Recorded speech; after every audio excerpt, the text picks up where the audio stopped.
ये हमारा पहला ट्रिप था। हम लोनावला गए थे कुछ दोस्तों के साथ। हमें मिले बस 2 महीने ही हुए थे, but you know it was an amazing trip. बहुत मज़ा आया था। मुझे ये ट्रिप अभी भी ना बहुत अच्छे से याद है। इससे पहले हम एक आध बार मिले थे, पर इस ट्रिप में हमें एक दूसरे के साथ वक्त मिला था और पहली बार मुझे एक स्ट्रॉन्ग अट्रैक्शन फील हुआ था टुवर्ड्स ऋषभ। हम इतना बात किए कि दोस्त लोग हमें चिढ़ाने लगे।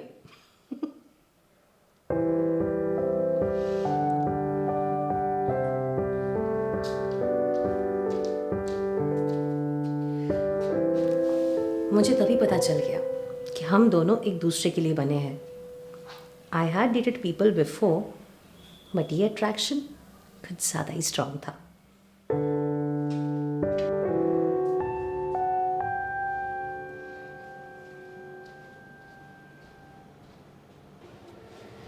उस टाइम मेरा करियर ना काफ़ी लो फेज से जा रहा था और मुझे समझ में नहीं आ रहा था कि मैं क्या करूं।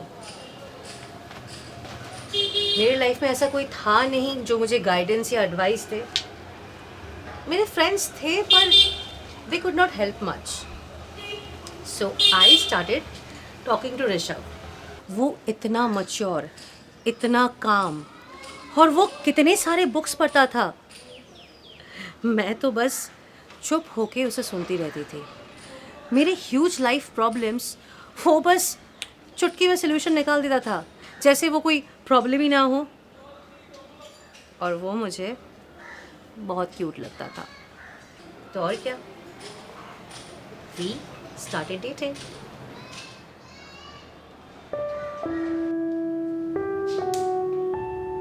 You know what, I feel वो मेरे लाइफ का बेस्ट टाइम था। हम कितना मज़ा करते थे। लॉन्ग ड्राइव्स, घंटों पर बीच में बैठे बातें करना। ऋषभ ने तो मेरी लाइफ ही सुधार दी थी और मैं फाइनली खुश थी। ऋषभ से मिलने के बाद मेरा करियर भी ना अपने आप ठीक होने लगा। आई थिंक 1-2 महीने के अंदर मेरे लाइफ के जितने भी प्रॉब्लम्स थे वो भी कम होने लगे थे और मुझे अच्छा काम भी मिलने लगा। और मेरा बैंक अकाउंट जो कि बिल्कुल सैड था वो भी मुस्कुराने लगा।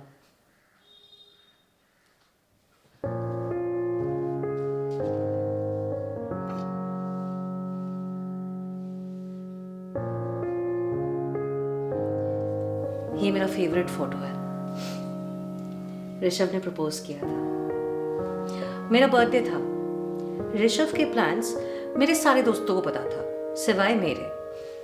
बहुत इंटरेस्टिंग स्टोरी है, बताती हूँ मैं।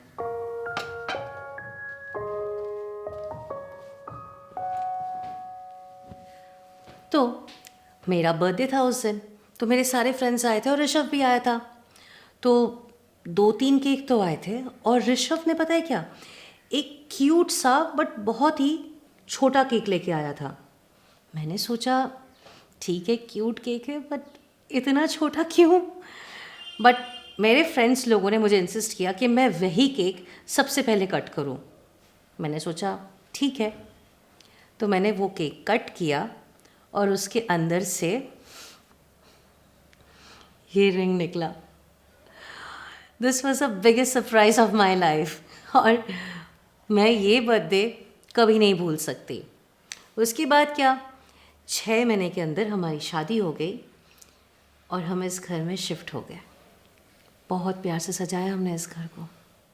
और पता है, हम दोनों को ही ना कुकिंग का बहुत शौक है, तो हर छुट्टी के दिन हम लोग नए नए रेसिपीज़ ट्राई करते रहते हैं। पहला 1 साल कैसे निकल गया पता ही नहीं चला।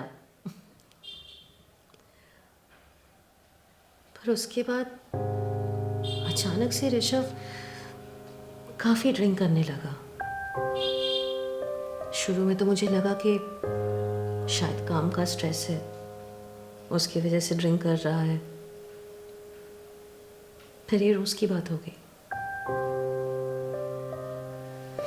वो रुका नहीं, रोज़ शाम को ड्रिंक करता था। उसके बाद तो हमारा झगड़ा भी शुरू हो गया। फिर मैंने सोचा कि ये झगड़े, ये प्रॉब्लम्स कौन से घर में नहीं होता है, तो मैं चुप रही। सोचा कि कुछ दिनों की बात है, सब ठीक हो जाएगा। इसलिए तो कुछ दिन मैं अपने मम्मी के घर पे भी रह के आई। और क्या, साहब के होश ठिकाने आ गए और आ गए मुझे लेने। इतनी बार सॉरी बोला, इतनी बार सॉरी बोला कि मुझे शर्म आने लगी। उसके बाद ऋषभ का पीना भी ना काफ़ी कम हो गया और हमारा झगड़ा भी काफ़ी कम होने लगा।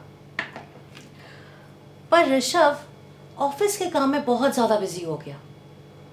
एक्चुअली अच्छा ही था, क्योंकि इंसान जब काम में बिजी होता है ना, तो ये उटपटांग चीज़ों में उसका दिमाग नहीं लगता।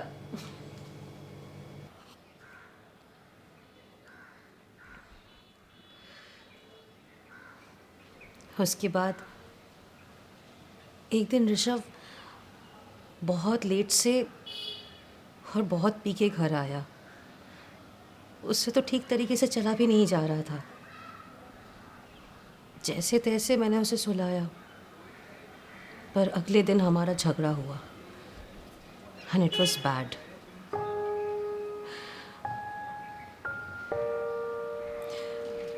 ऋषभ ने मुझ पे हाथ उठाया और मैं शॉक्ड थी। मुझे तो समझ नहीं आ रहा था कि मैं क्या करूं। बल्कि मुझे तो इस बात की चिंता थी कि ऋषभ इतना पी के आया है तो रास्ते में उसका एक्सीडेंट भी तो हो सकता था ना।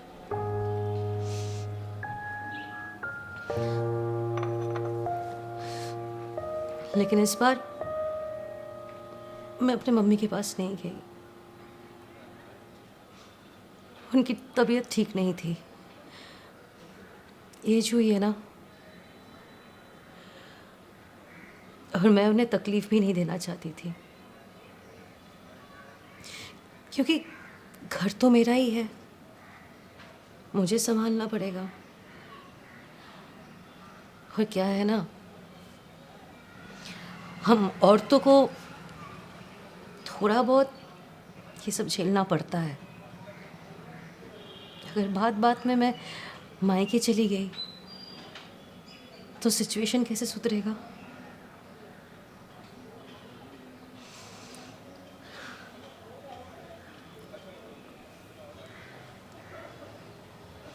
तो सिचुएशन नहीं सुधरी।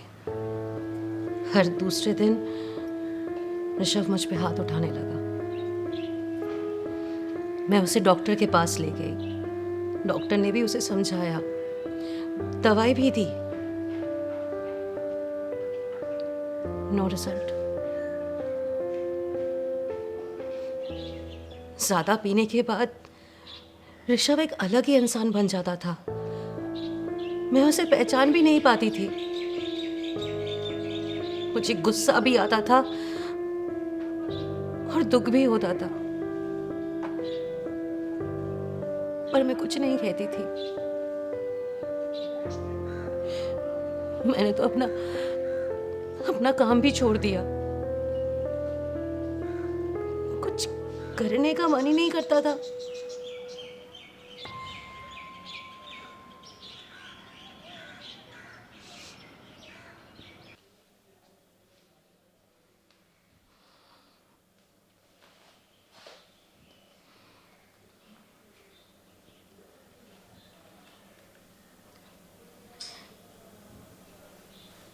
एक रात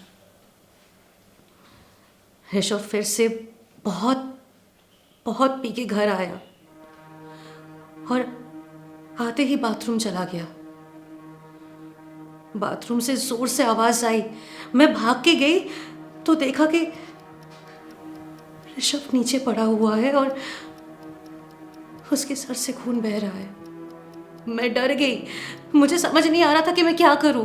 मैंने अपने बेस्ट फ्रेंड को फोन किया और जब तक वो लोग आते ऋषभ की सांस रुक चुकी थी।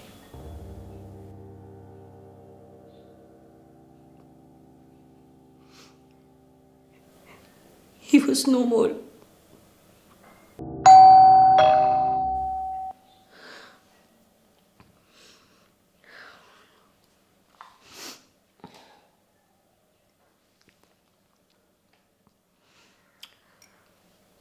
मैंने बाथरूम का फ्लोर गीला करके उसमें हेयर ऑयल डाल दिया था। क्या करती? और सह नहीं पा रही।